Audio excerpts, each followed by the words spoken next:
now's probably a good point at which to talk about the fact that you went and saw the Diavel V4 after that trip, wasn't it? But in London at the kind of UK unveiling. Yes, so arguably less exciting than riding the bike on a purpose-built road. Still good though.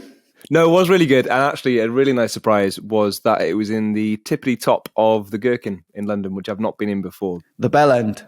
Yeah, literally. And I was calling it that. And then I sort of thought maybe I should stop because we're all suited and booted.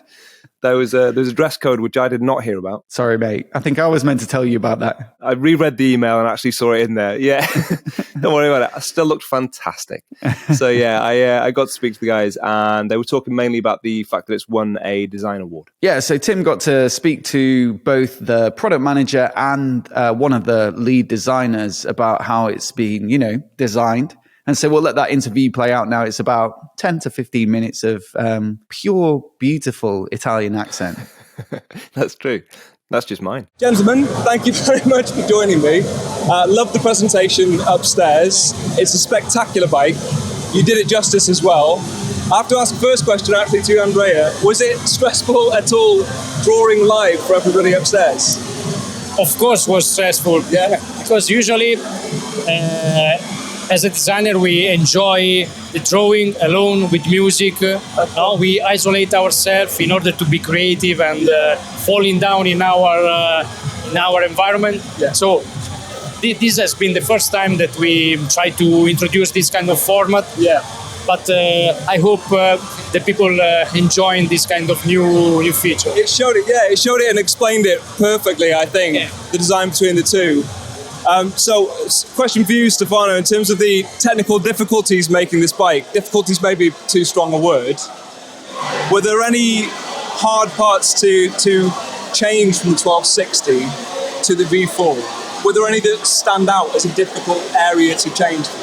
Well, this bike has been completely redesigned in comparison with the other 1260.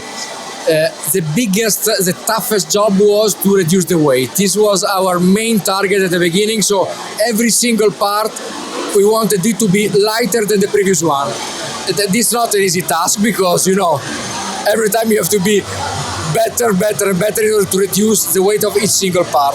And at the end, the new engine is amazing. The V4 Gran Turismo is an amazing engine, but I really do think that the things that you perceive most when you ride this bike in comparison with the previous one is in the weight reduction. 13 kilos less is something that changes completely the riding performance of this bike. It makes this bike closer to a monster, for example, to a sport naked bike than to a cruiser, because it is so nimble, so agile when you change direction that you really almost do not recognize the previous Diavel 1260 on this bike. And the weight savings, is it across the entire bike? There's no one specific area? Yeah. If you want to throw down 13 kilos, you have to reduce each single part. Obviously, general perspective, you have 5 kilos less in the engine, 8 kilos that are from the chassis and the rest of the bike. Obviously, eliminating the trellis frame and instead of it having a aluminium monocoque frame changes and reduces the weight a lot, 5 kilos only in that. Then we have the reduction also in many other parts, but the main weight reduction are from engine and the chassis. So with the chassis, when does the decision come to get rid of the trellis frame in view of something else? Does that come with the design or does that come with planning? Of course, the monocoque was born with the Panigale 1199, so it's a kind of solution and technology that now is part of our DNA. From a technical point of view, the main reason is the reduction of the weight. A monocoque against the trellis, there is no doubt. Monocoque really can reduce a lot the weight. And then, of course, in terms of design, change completely the approach in the main part of the bike. So yes, both of them, but maybe the most important reason is the weight. Then the monocoque frame is also much more compact. So in terms of design, it changes completely the proportion of the front part of the bike. In order to have a connection with the V4 Gran Turismo engine, where the V4 Gran Turismo engine is perfectly coupled with the monocoque frame. So this is the perfect couple, let me say. We have already experienced this couple in a platform that this platform comes from the platform of the Multistrada V4, because also the Multistrada V4 has the monocoque frame with the V4 Gran Turismo. So obviously we have changed the dimensions, the proportion and so on, but it comes from that platform, so it's a perfect couple. V4 Gran Turismo plus monocoque frame. So what was the reason for the Gran Turismo engine? Obviously this performs differently from the Street Fighter or from the Panigale, so you don't need so much of that high rush, right? Yeah, currently now we have the V4 engine platform, that is a platform where Ducati is investing and will invest a lot of resources, because we really think it's our engine for the future, for our top of range models, okay? And obviously now we have two different V4 engines. We have the Desmo 16 Stradale, that is the perfect engine for super sporty bikes, so Panigale and Street Fighter, and the V4 Gran Turismo, that is the perfect platform for all the other bikes, so Multistrada V4, Diavel V4, and in the future also other models. We really think that it's the most enjoyable engine, the V4 Gran Turismo, for the non-professional racing usage, okay? So it's so enjoyable in terms of smoothness, regularity, very regular from very low RPM, with a very flat torque curve.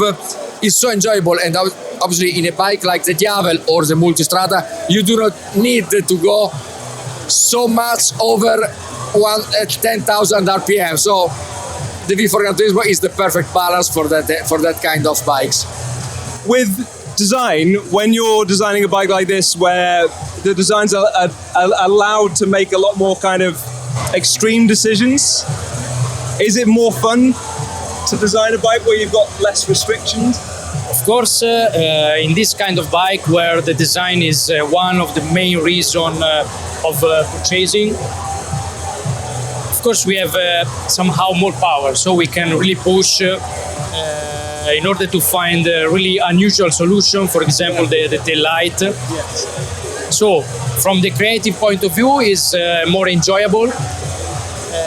But of course, other kind of bike like the Panigale, for example, the challenge, and is a nice aspect of that bike, the challenge is to really to create a new design, push with the design, but fitting the extremely performance that we want with that bike. Okay. So are two different kind of challenge, but anyway, nice and yes, really emotional to do. It must be a delicate balance keeping the design language of the old version when you're bringing in the new, between the two. It's a compromise, I suppose, between designing something that's completely different and keeping enough of the old bike that it has the same form. So that must be a bit of a challenge. With this bike as well, you mentioned that it was started from the rear wheel almost, was the sort of the jumping off point, the starting point. Is that a usual thing for design as well? Do you start with one particular aspect and then build out from there? Yes, I think happen. Yes, for example,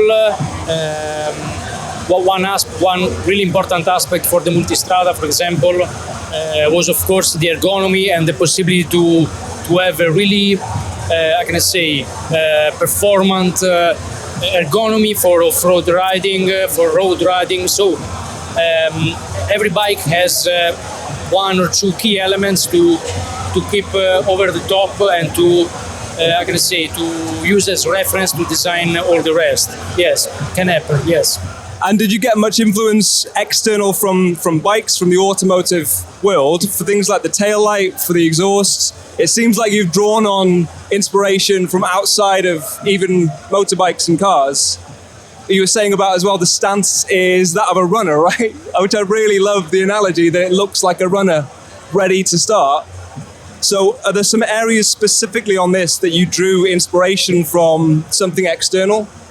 Yes, of course we take inspiration not only in the automotive world, because otherwise the risk is to create more or less always the same idea, no? Yeah. That is the risk. So of course we take inspiration from other worlds. So for example, the exhaust comes from aeronautic world, for example.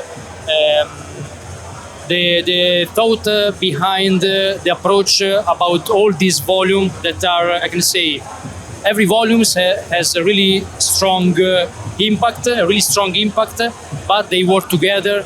They can remind, for example, the Iron Man metal protection. So, of course, we take inspiration from every word that can give us something nice to develop. The comics world is for the Diavel.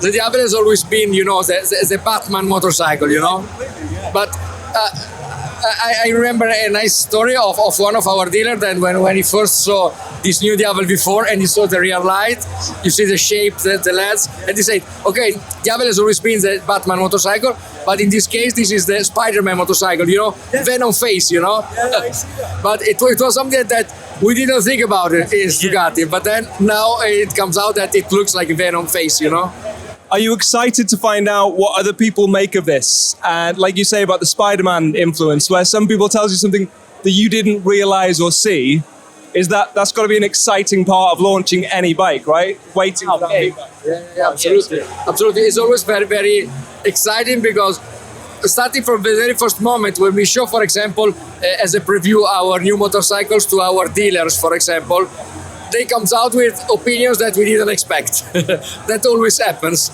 And above all, when we launch the bike to the general public, it always happens that they find out things that we didn't expect and we didn't think. So for us, feedbacks are always super welcome and are very interesting. So, thank you very much, gentlemen. Lovely to meet you. Thank you so much. Have a good evening. Lovely stuff, Tim.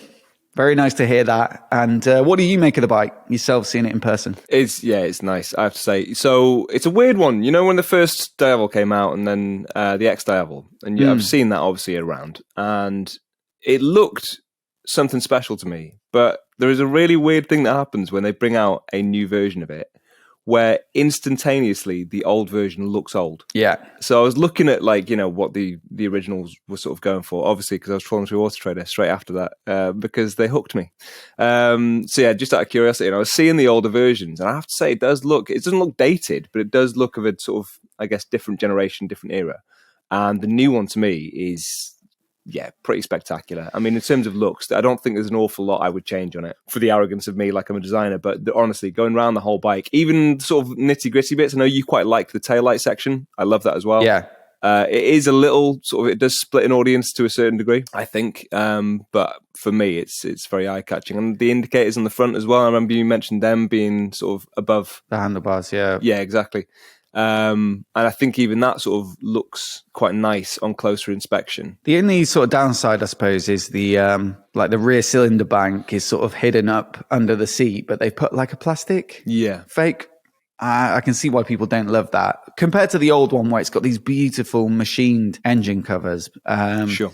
So the engine itself is not necessarily a beaut, but the rest of the bike, I think, just it's certainly like what you would call a head turner, I think, Yeah, I think it's fair to say it's a head turner, yeah. Yeah. And also, I was just thinking as well, you were rubbing shoulders with quite a few celebs at that event, weren't you? Yeah, a couple. Well, the first one I spotted when I walked in was Richard Hammond. Did you chat to him? No. I've got nothing to say, man. I stand there and I'm like, I sort of rack my brain. I'm like, right, hold on. Maybe I could, no, I can't talk about that. And then I just sort of keep ticking off, no, definitely not. No subject matter. So I just sort of don't go over and say hi.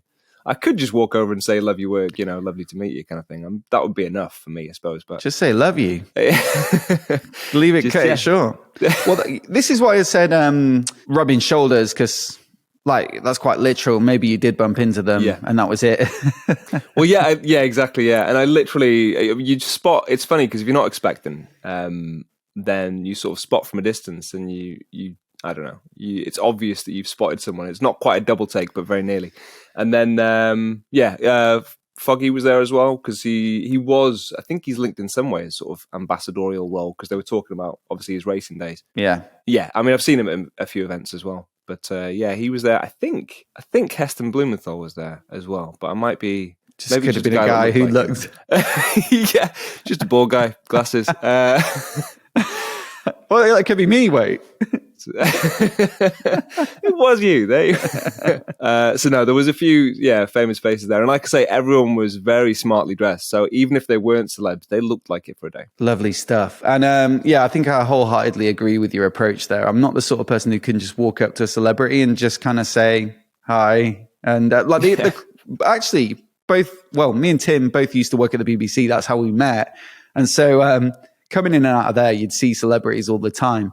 You know, you Damian Lewis kind of level, quite Tom Hiddleston, is it? I want to say Huddleston. No, Hiddleston, you know, a couple of like big names like that. But I would never just walk up and ask for a picture. But the closest I came was in the lobby for the BBC, and I saw Ronnie O'Sullivan, who I just absolutely love. I think he's amazing. Love everything about him. Love snooker. Did you get a picture? No. I was like literally had my hand in my pocket on my phone. Like, should I? This is the one time that I'm maybe going to do it. Yeah. But then I was like, he probably just, he's the sort of personality as well. Well, it's professionalism, isn't it? Yeah, exactly. Yeah. And if they come to the BBC, they're there to work, and they don't expect people in the BBC to be, starstruck and ask for a selfie because, they're exactly, trying to mate. Yes.